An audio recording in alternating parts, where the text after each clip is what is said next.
Hello. Tuned in. If you are watching this live, let us know. Hashtag live in the chat. Hashtag replay if you're watching this afterwards. We're here today to talk about 3 keys to get you retail ready. So whether you are a product-based business or perhaps a company that works with product-based businesses, you're going to learn some great things here today. So before we dive into today's topic, let's do some quick introductions. Stephen, over to you. Good morning, everybody. My name's Stephen Lerman from Chameleon BDS. If you're looking to get in front of more businesses to sell your products, but just don't have the time or don't like picking up the phone or just don't have the resource internally, then please give me a call and I can help you get in front of those clients, update your CRMs, make those appointments, and hopefully increase your sales. Fantastic. And welcome, Stephen. Jessica, over to you. Good morning, everyone. So I'm a brand consultant designer, which means I make sure you've got a brand that stands out, overtakes you from competition, and brings loyalty within your business. Your brand is so much more than your logo, though. So your logo is only 16% of your brand. So there's 84% more that your brand needs to be able to stand out, bring more loyalty. So that's the sort of stuff that I do with my clients. I help design and manage a fully brand. Great. Thank you, Jessica.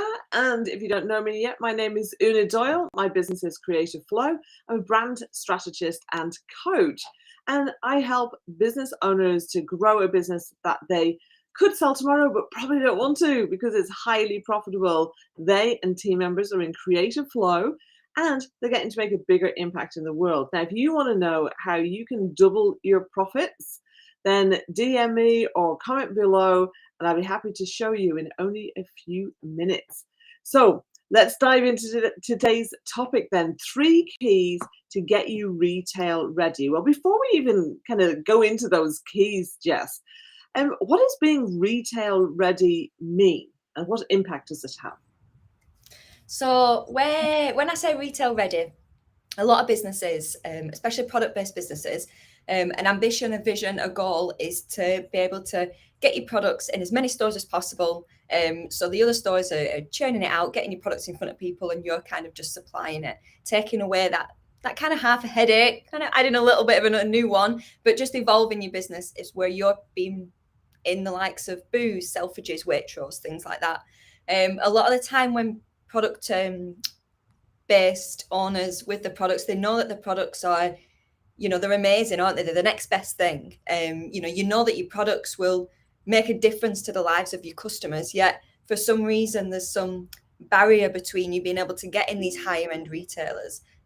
So being partners with Booths, Waitrose, Selfridges and things like that, you can get in front of more people and you can make sure your product impacts more lives and things like that. So there's criterias and there's different things that you need to do to be able to get in front of these retailers. So when I say retail ready, that's what I mean. Get in front of these big players and getting some partners in the big player game. And just what you're talking about here today, does that apply to, so say you've got the type of product that would be more likely to go in, say, independent shops, and it would be more like you acting as a wholesaler as opposed to that direct distribution to the huge chains. Is it all the same or is that different? It's if I understood that right, you can have both. You can have it as where you're independent and you're selling independent and you're also giving to independent shops, but then you're also kind of becoming a wholesaler where you're supplying to the bigger chains. I suppose it depends how much you want to take it within your business. A lot of businesses just sell to partners and just become a wholesaler. Other brands will still have their own their own shop, their own independent kind of way of people accessing their brand. So does that answer it? Yeah. The reason I was thinking is because I know of like some e-commerce owners, and kind of once they actually kind of are selling their product, then a fantastic way of kind of achieving exponential growth is to then start wholesaling that product. Or products, range of products that they may have. So what kind of stage of business would that kind of product business need to be in to start thinking about this? So if your vision does include being in retailers, whether you become a wholesaler or whether you still have your independent side to it as well, if your vision is that, it's never too early to start thinking about these sort of things. So if you're a startup and you're thinking, yeah, this is a real big dream, maybe in 5 years I want to do this, but right now I could not even comprehend it, then still be conscious about this sort of stuff now. And alternatively, if you're maybe trying to get in front of these brands, these big players, maybe you've got a chance to pitch and they've turned it down for some reason, or whether you're not even getting through the door to be able to pitch, there's something stopping you. These, especially Booths and a few of the others, they have a criteria, a checklist that they're ticking off whenever someone approaches them with their product or their brand. There's someone sat there literally with a checklist looking at it going tick tick, oh no, tick tick, no, next, and to have access, you can actually have access to that checklist. It is accessible on their website, especially with Booths, because they want you to be able to fit into this criteria. So thinking about it now, whether you are ready to jump into it next year, get in front of them this year, or whether you're thinking, yeah, this is great, but maybe in a few years' time, consider these things now, definitely. Yeah. Okay, great. So morning, Chris. I've got a question from Chris. How does retail differ from trade, or does it? Life's questions. Retail differ from trade. So in a sense of, when you say trade, are you talking about kind of a service rather than? I think you might mean wholesaling, actually. Right. Okay. Trade buying as opposed to retail. So maybe he means, like, I guess some people looking at this might think, oh, is this about me setting up my own shop and directly retailing to the public? Right. Okay. Yeah. So you can still have that kind of retail, and then you can still kind of wholesale. It's kind of the same kind of thing, isn't it? But a lot of businesses do tend to just become trade then, don't they? So a lot of businesses, you can go on the web, a lot of businesses that you find in, I don't know, even in Boots, you can find certain brands in Boots and you can't directly buy from them. You kind of list down the wholesalers. So it does differ, doesn't it, from providing a product to be able to sell in it. But you can still have both. Is this making sense? Yeah. I think it's key of, it's looking at distribution channels. So this is something I'm often working with clients when we're looking at, well, what's their sales process? And depending on the size of business and what kind of business it is, there often will be multiple sales channels, and they may need different sales processes for each. Which, if you think about it, if you have a brick and mortar store, then your sales process direct to consumer is different than if you are selling to big chains. And obviously your operations have to be different because you have to be able to ramp up production hugely, don't you? Compared to maybe, say, an e-commerce store owner who's now starting to sell to some shops. Maybe they're selling to wholesalers, maybe they're kind of wholesaling directly. There's a few different channels, isn't there, that people, that business owners can take with that. And they probably need to, I would imagine what you're talking about probably would apply across those different channels. I think you've kind of put this together thinking about those buyers of the big stores. Rather than the consumer and operational side of it. But definitely. Yeah, okay. That clarifies it for me as well. Good, okay. Well, we want to get clear on what we're talking about. Yeah. So thank you, Chris, for that. Yeah, because I think I wanted to be clear as well. So so I'd asked right. So the last question I asked was about what stage do they need to be at, and you very sensibly said, well, you want to be thinking about this long ahead of when you actually plan to do it. And I think that's really smart, because otherwise the business might be making some mistakes that would prevent them even being considered. And those mistakes could take quite a while and perhaps an investment to redo things, to do things in a different way, I imagine. So so let's tell us about these 3 keys then, Jess. What's the Even first one? yeah, just to kind of jump back a little bit to the stage of business. Even if you're not, even if this sort of stuff isn't in the light, you know, the kind of isn't in your tunnel vision at the minute with what goals you've got and what visions you've got. Maybe you're thinking, okay, I need to battle one challenge first, which is getting the money in my business to actually be able to do this. So maybe you're getting investors on board, or someone that, you know, has more access to these sort of retailers and things like that. So even if your plan is, yeah, I want to do this, but first I've got to find an investor and other people to invest in my business, then having these sort of things mapped out in advance, even to that, will help you get an investor on board as well. So yeah, looking at it from that different angle as well. Okay, So yeah, 3 things. Let's get straight into it. So you want to get your brand, your packaging, everything up to scratch and everything noticed. So the first thing is that obviously Booths, Waitrose, Selfridges might sound simple, but there's a lot to it. They want you to have high quality products and packaging in place. So being up to scratch with the regulations is really important. I know that, I read this only this morning actually, that people are trying to get a petition together to change the regulation on packaging to make it more accessible and more easy to open and operate. So I think the stat was 60% of people aged between, it's like 55 to 100 really struggle with opening packaging. So whether it's a pull cap, a screw, whether it's like a cling film wrap or whatever it is, you know, people are struggling to get in there. So at the minute there's a petition going around. So if this is something that you're interested in, definitely look it up. To get enough signatures on this petition to open it up to Parliament to be able to change the regulation of some of this packaging and how it's made, and how accessible it is to people.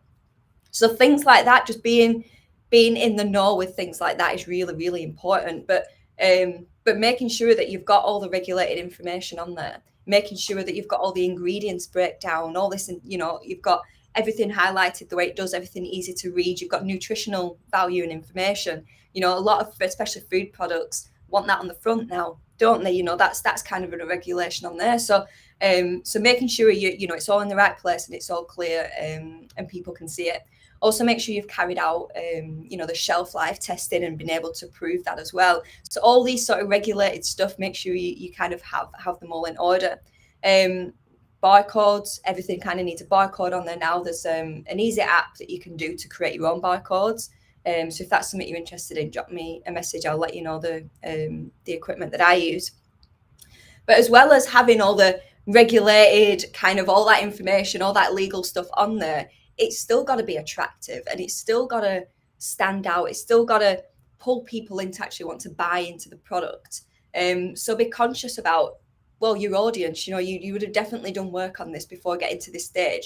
Make sure that your packaging actually does talk to your audience. You know, the colours that you use in the shapes, everything else that's in there. Make sure it's attracting them. It's a crucial part of that sales process, having your packaging right.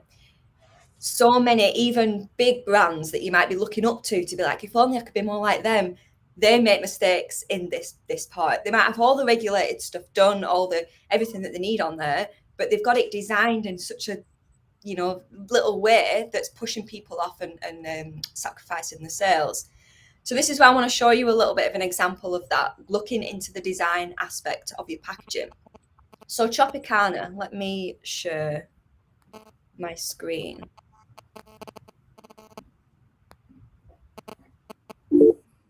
There we go. Can we see that? Yes, we can.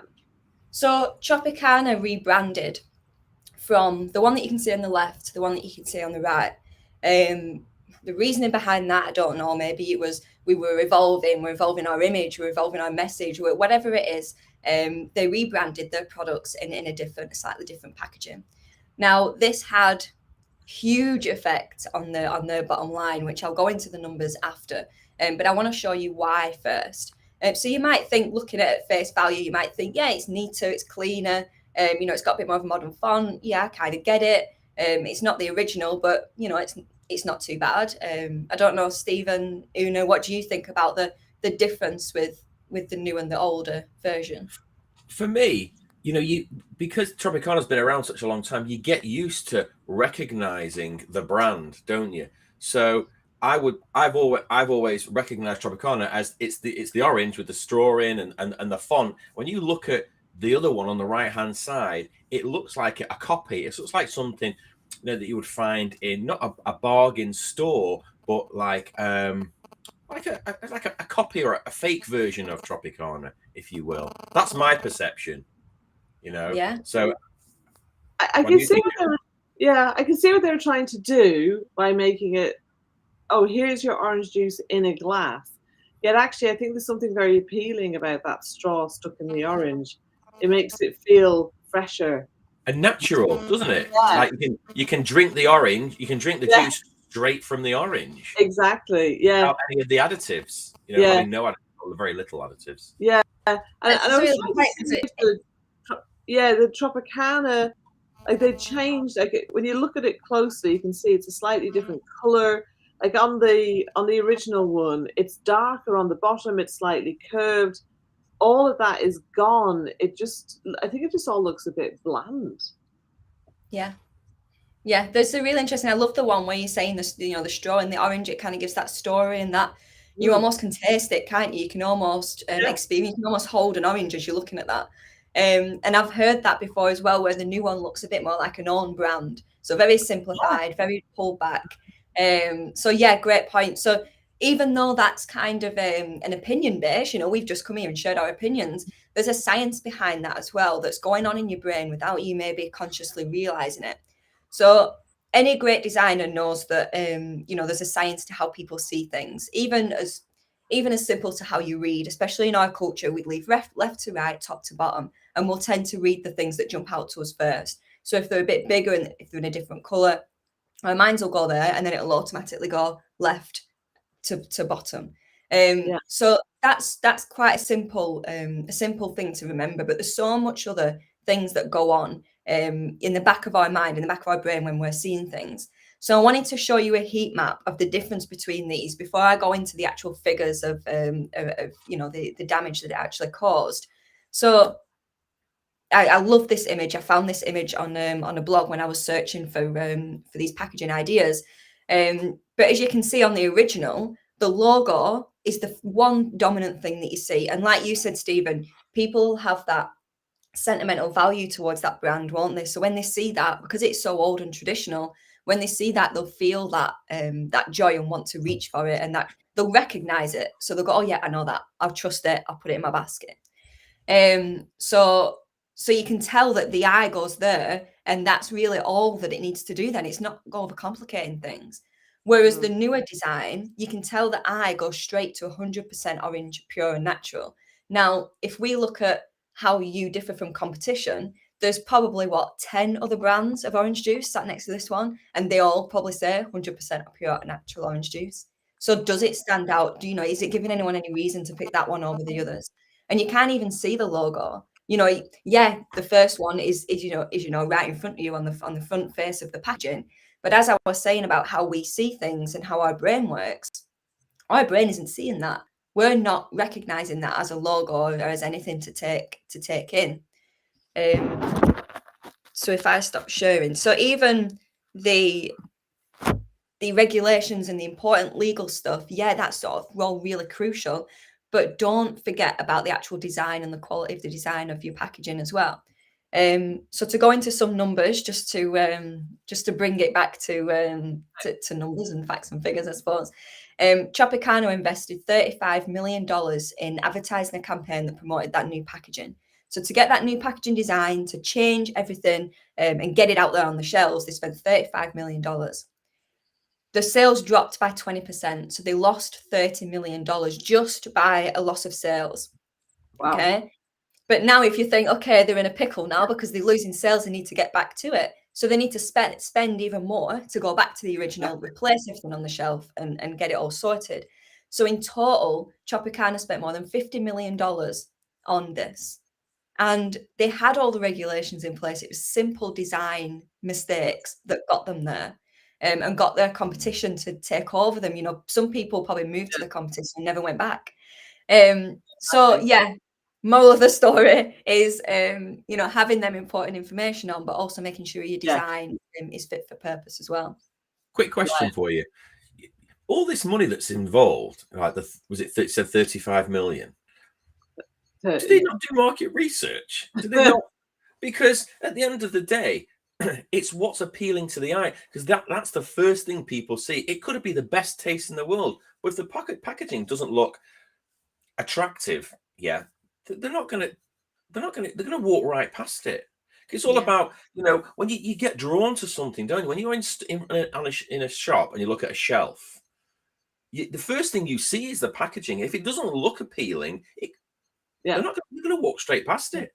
Somebody should have been fired for that. That's terrible. They maybe were. Listen, they spent 30 million. They lost 30 million. They then spent a further 50 million. So they were actually down $110 million, right? We've got a question here from Michael. A statement. Much of this packaging has evolved for safety. Example, click-lock, child-proof bottle tops and sealed containers to prevent ransom attacks. Great. I don't think that would have affected the design choice, though. That might be going back to the petition that we're talking about in making things easy, accessible, because that's another crucial point. And you know, people have lost their lives off products being spiked. You know, it's a very key point. Yeah. So Mike is also saying Tropicana would have visually tested the new packaging with multiple focus groups. A huge area of orange gives a clue as to drawing the eye on the shelf compared to others, but playing around a well-recognized logo is not to be recommended. I'm just going to try and read this. They lost the loyalty. Right, that was a little bit that got cut off at the end there. Maybe they did just do too much at once. Maybe that was it. You know, maybe. You know, we won't know if we weren't in that boardroom at the time, but they definitely wouldn't have gone blindly, but there were definitely some mistakes and some corners cut, weren't there? Yeah, exactly. Okay, great. Well, I think it's interesting to see that visual heat map is really enlightening, actually. So you would kind of think that will be done for all brands who are looking to change their logos and change the packaging. Well, no, they changed the logo as well. And as you say, maybe it was just too much all in one go. You don't want people doing that in the supermarket, do you? Trying to It's kind of like being in a bookshop, isn't it? Like, do you remember those bookshops? You feel like this going along the shelves. You're asking people to do more, aren't you, to get into it, and you want to make things as simple as possible. Exactly. Frictionless. That's what you tend to want for consumer sales. So great. All right. So that's key number one. What's key number two, Jess? So key number two, something else that they'll be asking and wanting to know from you is, can you prove that you can actually produce to all of the stores?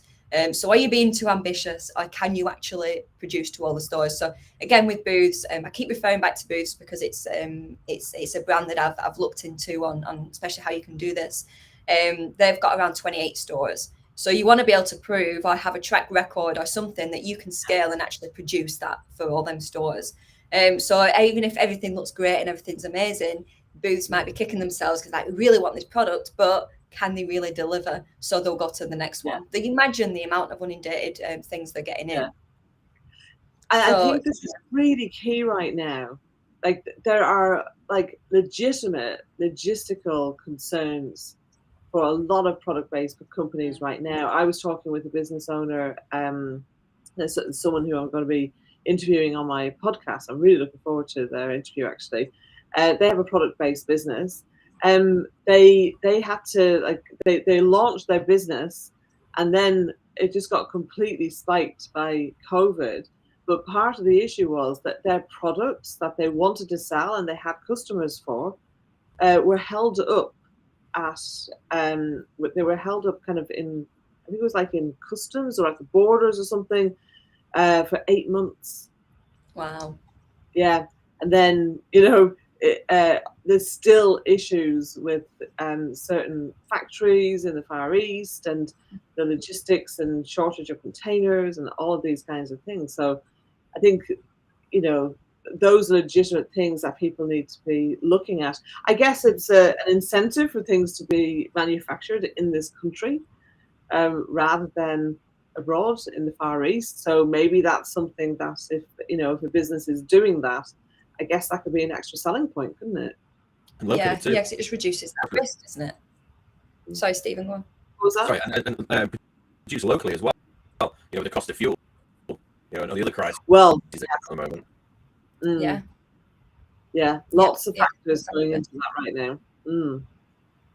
Yeah. So make sure you can be able to maintain and increase that capacity in a certain way, and kind of prove that as well. So keeping your operations, your logistics, all that in mind as well, because many of us entrepreneurs, it's very easy to run off with an idea and make it look great, make it feel great, but really is the detail, is the cogs working in the background. So they're very much looking that you can prove that as well. So that's something else to consider. Your third one, your third thing to make sure that you're working on, and you're kind of it's a focus point at the minute for you and your team, is building up that reputation and that loyalty around your brand. So you want to prove that people love your product and they love what you do and they want to be part of that.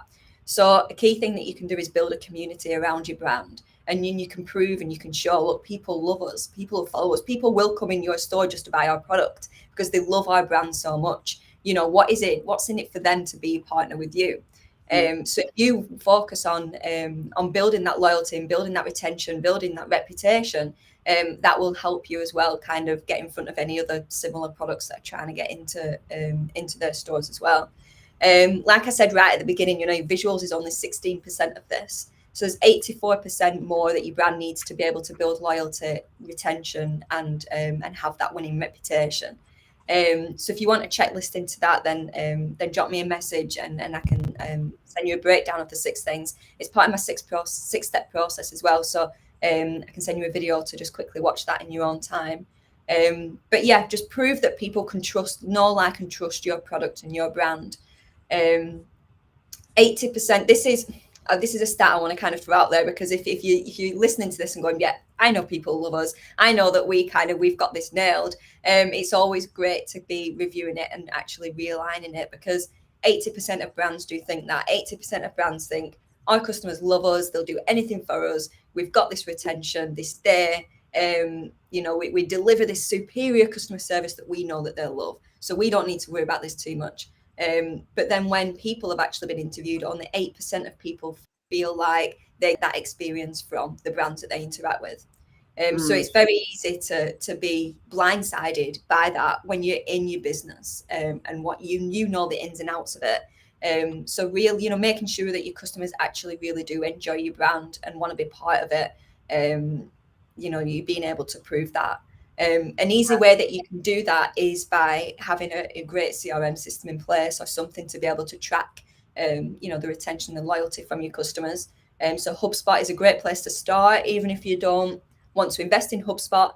Being able to track that through a software similar, or getting some resources and things like that from HubSpot is a great one. Yeah, we've got some other things from Michael. Michael, I'll come to those in a minute, but before I do, I think what you're really talking about here is measurement, isn't it? So people actually tracking and measuring, and this seems to be a point where, again, customer research is going to be really key, isn't it? That, as you say, I think it's so easy, and I come across this all the time with my business coaching clients, where they're really in love with what they do, and often they're clients are. I mean, I deal more with service-based businesses than product. I've worked with both. And I think it's easy for people to just kind of have these rose-tinted glasses on, and because they have got happy customers, think, oh, well, everybody feels like this about what we do. But do people actually really have that clarity? Is there enough distinction between them and their competitors for people to actually, to be able to, go, well, yes, this brand, and this is why. So I think, as you say, stepping back, being independent, looking, being able to observe independently is really important. And so Michael's just agreeing with that. I just want to go back to Michael did say something earlier on about when we're talking about key 2. There's great opportunity to supply from here. Also greener, I presume is what you meant. When you type in quickly, it's so easy. I made mistakes earlier, Michael. It's not just you. So yeah, it is greener as well if you can manufacture locally. Not to mention the fact that obviously, providing local employment and things like that. So Michael's also saying don't mess around with a well-recognized logo. when recognition drops, so do sales. Yeah, absolutely. So many agencies and designers will quickly take your money to design you an amazing logo. Like the snap of a button, they'll do that. But you need to have the other things in place as well. Whether you're getting the other things in place separately or with them, that's up to you. But make sure you're conscious of them other things. I'm going to put a link in the comments to a guide that I've got. It gives you 5 brand hacks. So if you're looking at, okay, right, yeah, I'm enjoying my logo, I like my logo, but what else can I do? Click on this link and grab this guide. Apologies for the background noise. Just check, Stephen and Jess, do you have your phones in airplane mode? Because I think that's what's causing the feedback. Yeah. Yeah. I don't know if it's the weather. Before we went live, I was having challenges. Sometimes rain and things can affect our signals. So apologies. Yeah. It seems to have gone now, but yeah.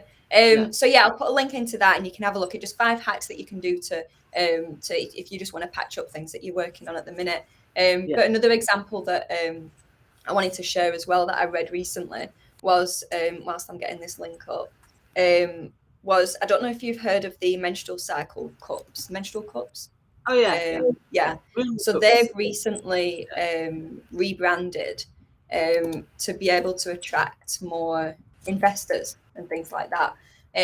So they want to obviously grow that part of the business, and they want to change not only the products people are using during that time, but the mindset and and that people have around it. It doesn't become a burden every month; it becomes a celebration. You jump on what's happening, whether it's emotionally or physically. So their mission is very strong on that, but they're very clear on their brand idea. They've even openly said that their brand idea is based around simplicity and making that impact. So they've made sure that they've got all this fully functioning brand to be able to attract these investors and these other partners. That's not stopped at rebranding their logo visually, what you might start seeing over the next few weeks. It goes deeper than that, and they've really kind of uncovered what they stand for and what their brand idea is and how they present in front of people. So again, the link that I've posted will just give you some insight into how you can get that as well. Fantastic. Well, I think there's been some really good things covered in these 3 keys, Jess. Stephen, any thoughts or questions on what we've covered so far today? No, I think packaging is so important. Competition is so fierce for shelf space. It befuddles me what Tropicana did, and it just goes to show that even the big giants make mistakes. So how difficult is it for the smaller independents that are trying to get shelf space, trying to compete with the big boys? It's unbelievable. And then the point that Michael made about market research is so key. Get it right. Smaller organizations can't afford to make those types of mistakes. Yeah, I think it's interesting because even it is about asking the right questions and about putting the right materials in front of people. So and I think research will get you so far. I think the ultimate test is when products get on the shelves and then they see what happens. So that's the ultimate test of all. I think there have been situations where things kind of did really well in focus groups, but then somehow they've flopped. And I don't know if it's the execution of something or, but it definitely is going to, if you don't do that, then you're really working in the dark, aren't you? But I think sometimes especially in larger organizations, decisions can be made by committee. And so there might be, you know, consumer data and research and things, but then somebody is going, no, I don't like that. I want it this way. In the, you know, like things like that happen in companies. You know, a lot of decisions are made emotionally, not based on logic, you know. Yeah, Yeah. and even then, that's the importance of having that fully formed brand, because it stops that from happening. Because when, you know, when someone does step up and go, well, actually, I want to do this because I feel this is better, you can say, well, actually, that doesn't align with our brand. That doesn't push us forward, and it just keeps you balanced, because we're all human. We all have our opinions. We all have our personal preferences, and we all have great ideas. You know, whether they come small or big. You know, whether we're loud about it, whether we're quiet about it. So just something that keeps us aligned, can prevent that. But yeah, great points. Yeah, fantastic. Well, thank you very much for sharing, Jess. If you have any questions, please pop them in the comments, and Jess will come back and answer them for you. Yes. We will be back same time next week. We look forward to speaking with you then. Keep an eye out. We'll be posting that in the next day or two, so you can see what our topic is. So thanks very much again, Jess. Thanks again, Stephen. We will say bye for now. Bye, everyone.